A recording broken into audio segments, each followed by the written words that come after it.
अमानत यानी अमीन में काम आने वाले सामान्य सूत्र। पॉइंट नंबर 1, 3 इंच बराबर 1 अंगुल, 9 इंच बराबर 1 बित्ता, 12 इंच बराबर 1 फीट, 3 फीट बराबर 1 गज,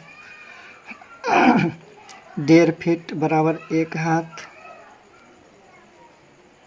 18 इंच बराबर 1 हाथ, 1 वर्ग फीट बराबर 144 वर्ग इंच, 1760 गज बराबर 1 मील,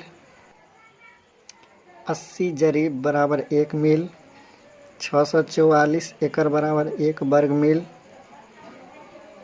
इसके बाद 20 धूर बराबर 1 कट्ठा, 20 कट्ठा बराबर 1 बीघा, 16 कनवा बराबर 1 लग्गी, 1 वर्ग लग्गी बराबर 1 धूर, 66 फीट बराबर 1 जरीब।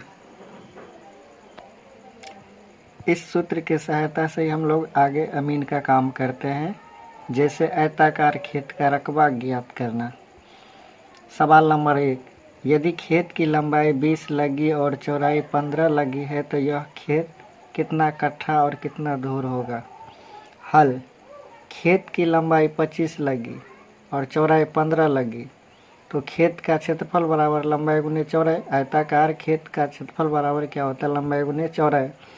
इसीलिए लंबाई जब 25 लगी है, चौड़ाई 15 लगी है, तो लंबाई के स्थान पर 25 लगी और गुने चौड़ाई के स्थान पर 15 लगी, तो 25 और 15 को गुना करेंगे तो 375 धूर, क्योंकि लग्गी गुने लग्गी बराबर धूर होता है, या 1 वर्ग लग्गी बराबर 1 धूर, या लग्गी वर्ग बराबर 1 धूर।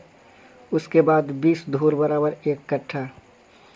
तो धूर जब हमारे पास निकल गया 375 धूर, तो धूर को कट्ठा में बदलने के लिए 20 से भाग देना होगा, क्योंकि 20 धूर बराबर 1 कट्ठा होता है। तो चलिए 20 से भाग देते हैं। 20 भाग 375, यानी 375 में पहले 20 से भाग दे करके हमें कट्ठा या धूर ज्ञात करना है।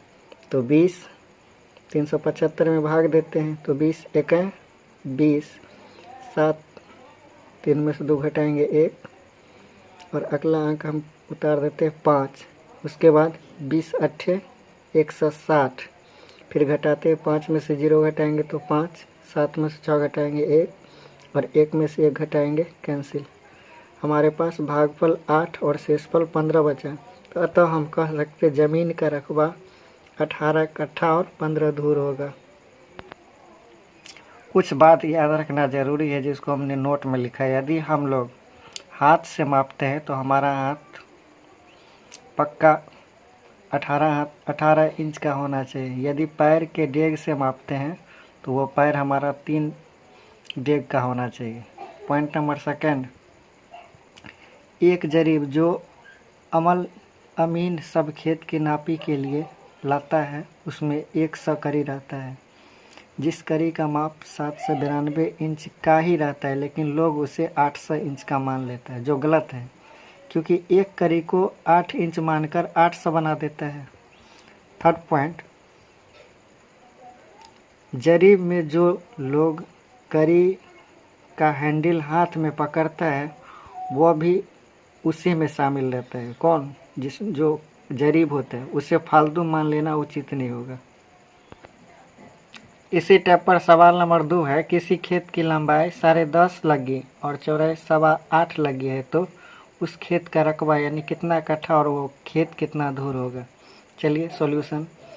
खेत की लंबाई हमने देखा 10.5 लगी, चौड़ाई 8.25 लगी, यानी 10.1/2 10 और आधा लगी, तो 10.5 लगी। चौड़ाई 8 और 1/4 यानी 1 का चौथाई भाग, 8 और 1 का चौथाई भाग 8.25 लगी। तो खेत का रकबा निकालते हैं। तो रकबा निकालने का सूत्र है लंबाई गुने चौड़ाई, क्योंकि खेत हमारा आयताकार है, क्योंकि इसमें लंबाई और चौड़ाई है। तो जब ये लंबाई और चौड़ाई हो गया तो आयताकार हुआ। तो लंबाई है 10.5 लगी, चौड़ाई है 8.25 लगी, तो लगी गुना करेंगे लगी स्क्वायर यानी वर्ग लगी। तो 1 वर्ग लगी बराबर 1 धूर, इसीलिए 10.5 लगी गुने 8.25 लगी।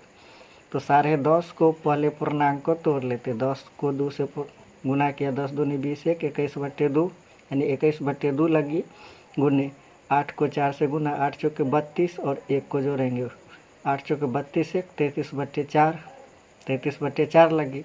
अब इसको गुना करेंगे, 21/2 को 33/4 को गुना करेंगे तो 21 को 33 से गुना करेंगे तो 693/8 वर्ग लगी, यानी धूर, क्योंकि 1 वर्ग लगी बराबर 1 धूर, इसीलिए 693/8 धूर हमें प्राप्त होगी, यानी 86.625 धूर।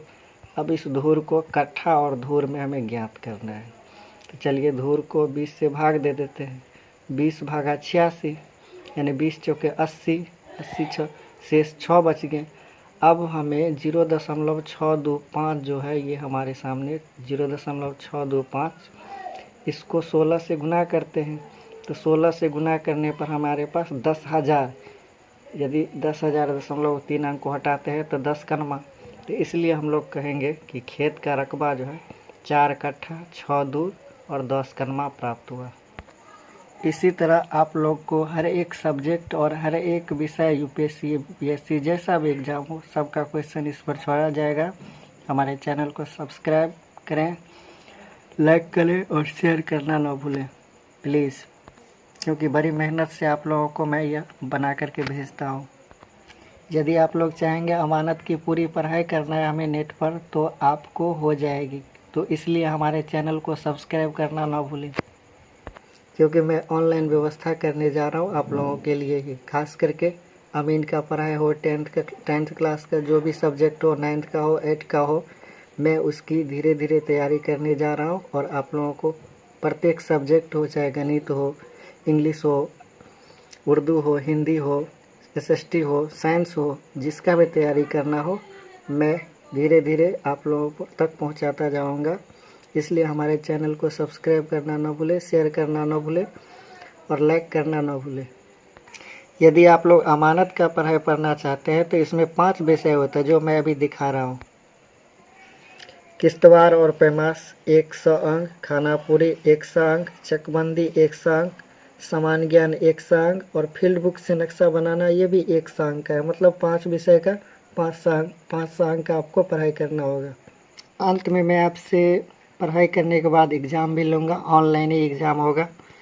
जो बंदा यदि जो लड़का एग्ज़ाम में पास हो जाएगा उसको मैं सर्टिफिकेट भी दिलवा दूँगा अमानत का।